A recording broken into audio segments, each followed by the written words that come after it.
In our headlines on this Thursday afternoon, May 25th, here in South Korea. Korea's homegrown Nuri space rocket is poised to take off at 6:24 p.m. later on this Thursday evening, following an earlier cancellation the day prior, owing to a technical glitch that has been resolved. The Bank of Korea holds its interest rate steady at 3.5% for the third straight session and lowers its growth outlook for the country to 1.4% for this year. Having ended their second day of on-site inspection of relevant facilities in Fukushima late Wednesday, South Korean delegates are in Tokyo on this Thursday for bilateral talks on Japan's upcoming discharge. We start yet again in Kohung, where Korea's space rocket Nuri has been granted a new timeline for launch after an unavoidable cancellation yesterday afternoon. And for more on this, I now turn to my colleague Shin Se-byuk, standing by live at the site of Nuri's upcoming launch. Se-byuk, welcome. It's looking like the perfect weather for a space launch there. Hello, Sunny. As you said, the weather is just perfect here. Right, Se-byuk, let's begin then with the announcement on the new agenda. Yes, so South Korea's homegrown rocket Nuri has once again received green light for a liftoff. The decision was made 2 hours ago in a briefing on the Launch Management Committee's meeting. Well, there was an overnight technical inspection carried out, and the communication glitch that was found yesterday has apparently been handled. Take a listen. At around 5 a.m. today, we carried out 6 rounds of repeated testing and successfully verified its stable functionality. The Launch Management Committee reviewed the result and confirmed that we are now able to proceed with the launch. Yeah, so preparation-wise, everything should be the same as yesterday. The process already began at 12:24 p.m. Korea time. That's 6 hours before liftoff. All 8 satellites on board are also known to be in a good position. If things go as planned, Nuri should be good to go at 6:24 p.m. Korea time, but the launch could take place in a 30-minute window either before or after the scheduled time, depending on weather conditions. Right, the weather, of course, I'll keep my fingers crossed for that. And before you go, Se-byuk, do remind us about the importance of this upcoming third launch. Yeah, so the upcoming launch is significant in mainly 2 ways. The first is that this will mark South Korea's first launch of commercial-grade satellite. Because in the previous 2 launches, the payload was only dummy and performance verification satellites. But the satellites currently on board will carry out a variety of tasks like ground observation and constellation missions. And the second is the first participation by a private company in the project. Hanwha Aerospace, the nation's leading aerospace company, has been given access to key technology from KARI, a so-called technology transfer for the company's involvement in today's launch and 3 future launches. This is part of a government scheme to nurture the new space field in order to create a self-sustaining space industrial ecosystem. That's all I have for now. Back to you, Sunny. All right, Se-byuk, thank you for the latest from Kohung. That was our Shin Se-byuk reporting live from Nuri's third launch site to take place later on this Thursday. In other news now, Seoul Central Bank has shared intentions to hold steady its benchmark rate at 3.5% yet again and has lowered its growth forecast for Korea to 1.4% this year. Our finance correspondent Arirang reports. The Bank of Korea has once again frozen its key interest rate. The central bank announced the decision on Thursday after a Monetary Policy Committee meeting. The base interest rate stays at 3.5%. Inflation is slowing down, but it's expected to stay above the target level for a while, so we have decided to keep our tightened monetary policy. The Board of Governors voted unanimously to freeze the rate. Now, this is the 3rd time in a row that the BOK has decided to keep the rate unchanged. The central bank cut the base rate in 2020 amid concerns over the economic recession due to COVID-19, but started to raise the rates in August 2021. Analysts say with the consumer price index coming down to the 3% range, May's decision reflects the central bank's intention to avoid throwing cold water onto easing inflation. Economic uncertainty was also one of the factors for the rate freeze. Amid sluggish exports, South Korea's real GDP for the first quarter of this year expanded slightly, just 0.3% from the previous quarter, barely avoiding negative growth. The country's current account balance in March too narrowly avoided a deficit for 3 consecutive months thanks to dividend inflows from overseas subsidiaries of South Korean companies. However, South Korea's trade balance remained in the red last month for the 14th month in a row. Crisis in the financial market also seems to have affected the decision, as rate hikes may intensify bank and card company anxiety, which is raised due to the collapse of the Silicon Valley Bank. After the monetary policy meeting, the Bank of Korea also cut this year's economic growth rate from 1.6% to 1.4%, considering the recent worsening economic index and the weak impact of China's reopening. The consumer price index is expected to be at 3.5%. Following the rate freeze, the market widely expects rate hikes to end at this point, at least for now. With the central bank's decision to hold the rate, the interest rate difference between South Korea and the U.S. now stands at 1.75 percentage points. Lee Hyun, Arirang News. Producer prices here eased last month in light of lower prices of agricultural products. Early findings by the Bank of Korea show the producer price index fell 0.1% in April on month. Now, this latest finding stands in sharp contrast to the 0.4% rise in January, the 0.2% rise in February, and the 0.1% rise in March. Despite the optimistic on-month finding, the bank points out on year the index is up 1.6%. The producer price index is a key barometer of inflation as it weighs on prices of consumer goods in the months ahead. Over in the U.S., the Federal Reserve had engaged in some domestic debate ahead of its May announcement to raise rates by 25 basis points. Now, this is according to minutes of the Federal Open Market Committee in May, released on Wednesday.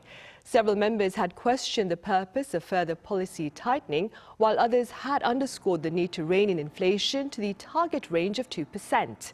Going forward, the committee looks to closely follow relevant data, including that of consumer prices and employment, ahead of its next meeting in June. Staying in the U.S., prospects of a default appear to be looming large as the Biden administration and the Republican-led U.S. House of Representatives remain poles apart over the fate of the country's debt ceiling. Our foreign affairs correspondent Peunji explains. With only 8 days before the U.S. government could face an unprecedented default, negotiators for Democratic President Joe Biden and top congressional Republican Kevin McCarthy reconvened for another round of discussions at the White House on Wednesday, but failed to secure a deal on the debt ceiling. McCarthy said they moved in a positive direction, but said they're still far apart. You have to spend less than you spent last year. That's not that difficult to do. They have increased spending with the Democrats in the majority on discretionary spending by more than 33%. No household's been able to afford to do that. We can find ways, we can eliminate that. The U.S. Congress faces a June 1st deadline to either raise or suspend the debt ceiling in order to avoid a catastrophic default. Republicans led by McCarthy have been insisting on spending cuts in exchange for raising the debt limit. They say they'll not accept a deal unless it results in the government spending less money than it did in the last fiscal year, and are pushing for cuts to 2022 levels. But the White House says the Republicans are risking a devastating default as they demand extreme spending cuts that would hurt millions of Americans. Meanwhile, at a Wall Street Journal event on Wednesday local time, U.S. Treasury Secretary Janet Yellen expressed concerns and said it's highly likely the U.S. would run out of resources to meet all the government's obligations in early June, and possibly as early as June 1st. So we are seeing some stress already in Treasury markets, and I think that should be a reminder of the importance of reaching a timely agreement. With the growing possibility of a default, U.S. stocks fell on Wednesday, with the Dow Jones ending the day down by around 250 points. Peunji, Arirang News. In neighboring Japan, Korea's inspection team is in Tokyo on this Thursday, having ended their second day of an on-site survey of facilities in Fukushima on Wednesday to better assess Japan's radioactive wastewater discharge plan. Our Kim Do-yeon has more.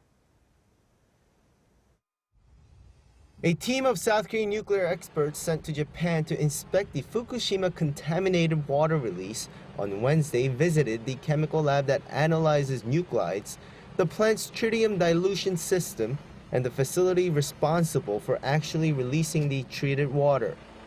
After their observation, addressing the media, the chairman of the inspection team, Yugo-ki, said they had focused on whether the shut-off valve was in place, adding that the valves are there to shut off the system if there is a problem with the contaminated water after going through the ALPS process, but before being diluted. The focus of the inspection was on where the emergency valve is and whether it's fully functional. But still, the chairman said additional inspections have to be done for them to come to a conclusion. It's still a bit too early for a conclusion. We did check the location of the valve with our own eyes, but we still have to check how the valve works and its capacity. He also said other items included the tools to figure out the nuclear concentration level for each radioactive material, as well as the dilution system's capacities. Wednesday's inspection lasted 30 minutes less than Tuesday's, and according to the chairman, everything on the day's agenda went according to plan. Separately, in a parliamentary session on Wednesday, Seoul's Foreign Minister Park Jin dismissed concerns that South Korea is only giving Japan reasons for the discharge of contaminated water by sending its own team of experts to the power plant. The inspection team is not Japan's sidekick. Of course, the IAEA is conducting inspections, but our team of experts is also there to closely examine the facilities for themselves and let the public know what they found.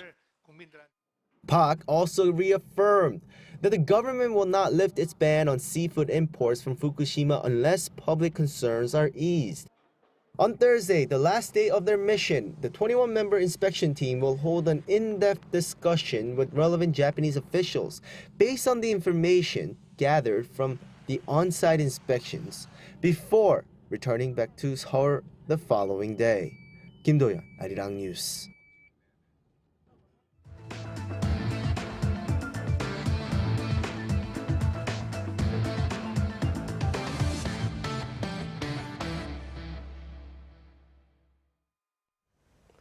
In Montenegro, bail has been revoked for failed cryptocurrency entrepreneur Do Kwon, also known as Do Kwon, following an appeal by prosecutors. Our Lee Seung-jae has the latest.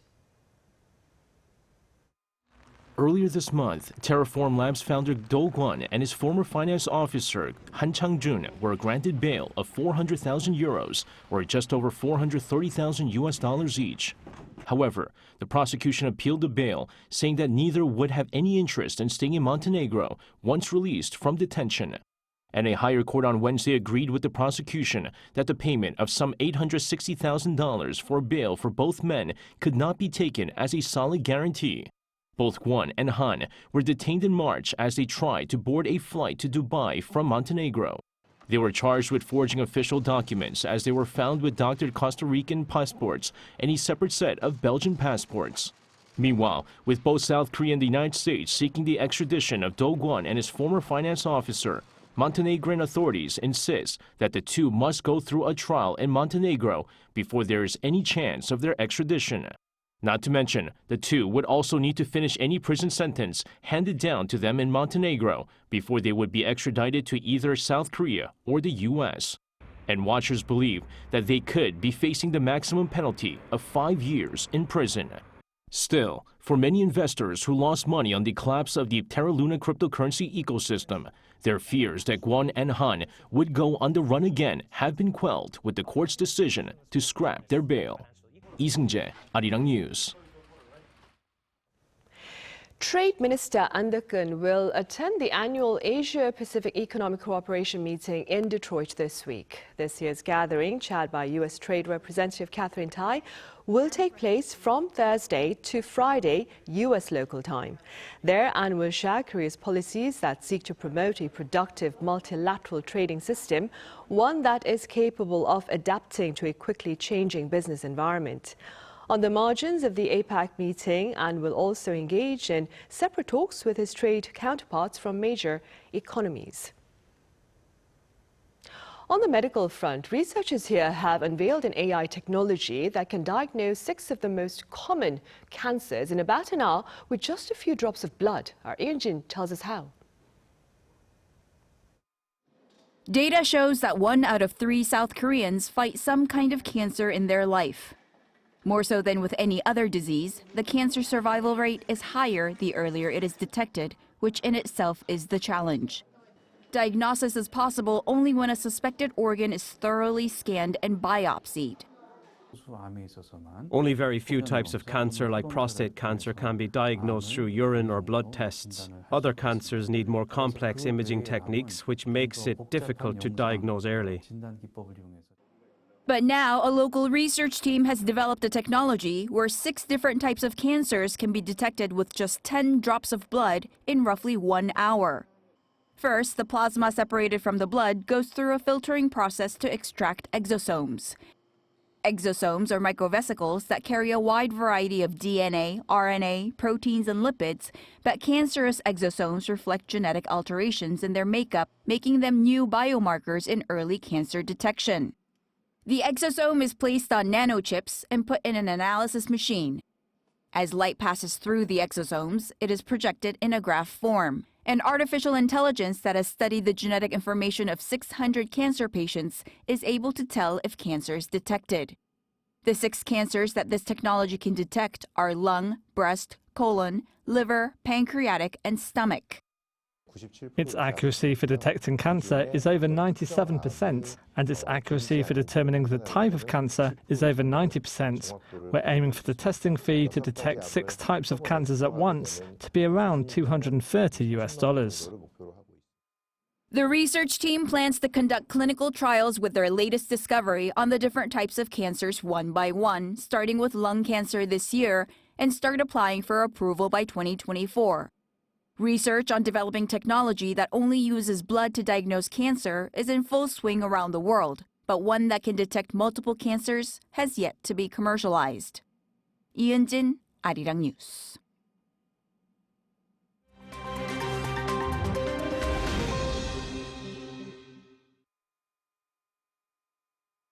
Let's take a look at what's going on in the world now. Private satellite launching company Virgin Orbit has shut down. According to a statement by the California-based company on Tuesday, its assets are being sold and its doors are shutting. Founded in 2017 by British billionaire Richard Branson, the company aimed to provide space launches for the growing small satellites market. Unlike its competitors, Virgin Orbit used a horizontal launch method, firing its Launch 1 rocket from the wing of a converted Boeing 747. The shutdown comes after a major mission failure in January in Cornwall, where its first ever satellite launch failed to reach orbit. The company filed for Chapter 11 bankruptcy protection in the US in April and recovered $36 million after auctioning off its assets. The amount is roughly 1% of its highest valuation in late 2021. A paralyzed Dutchman is able to walk again thanks to implants in both his brain and spine. Still in its experimental stage, the treatment was led by a team of Swiss researchers, with their findings published in the journal Nature on Wednesday. With the help of a walking aid, 40-year-old Gert Jan Oskam can climb stairs and walk distances of up to 100 meters. 12 years ago, Oskam was told he would never walk again after breaking his neck in a cycling accident. The implants work by acting as a bridge between the brain and the muscles, giving him more control over his movements. The brain implant sends instructions to the spine in order to move the correct leg and foot muscles. Netflix has expanded its crackdown on account sharing to over 100 countries, including the United States and Germany. The streaming giant alerted users on Tuesday that their accounts can no longer be shared for free outside their households. Those wanting to add an outside member will need to pay an extra fee. For US users, it's $8 per month. But people in the same house will still be able to share an account and use it on other devices while traveling. Netflix estimates that about 100 million households have shared their passwords with people outside their homes. The move comes as Netflix looks for more ways to generate revenue amid growing competition. It introduced an ad-supported subscription in October last year. And finally, rock and roll singing legend Tina Turner has died at the age of 83. According to her spokesperson, Turner died at her home in Switzerland on Wednesday, following years of health complications. Known as the Queen of Rock and Roll, Turner won 8 Grammy Awards and was twice inducted into the Rock and Roll Hall of Fame. Turner dominated the music scene with R&B hits in the 1960s and early 70s, alongside her former husband, Ike Turner. She subsequently opened up about the physical abuse she endured during the relationship and was left close to financial ruin. In 1984, she staged a successful solo comeback with a multi-platinum album, Private Dancer, and the #1 hit, What's Love Got to Do With It? Matthew Ashley, Arirang News.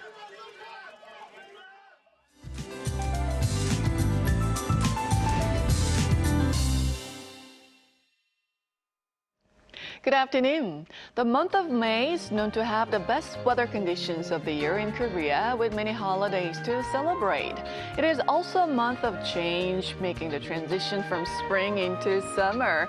And we've surely had more warmer than normal days with strong sunshine lately, which is also today's weather pattern. We'll see strong sunshine with high UV rays this afternoon, so please take extra care in the sun. Morning temperatures were 2 to 5 degrees higher than yesterday, and afternoon highs are also a tad higher this afternoon, topping out at 27 degrees Celsius in most of Korea. And the air quality will be normal to good nationwide all day today. Sunny today, but tomorrow looks to be a wet one with passing rain in the forecast for most inland areas, with 5 to 20 millimeters expected, so please have an umbrella handy. Then there will be nationwide rain during the 3-day holiday weekend with a slight drop in temperatures, so please plan accordingly for your weekend. That's Korea for you. Here's a look at the international weather conditions.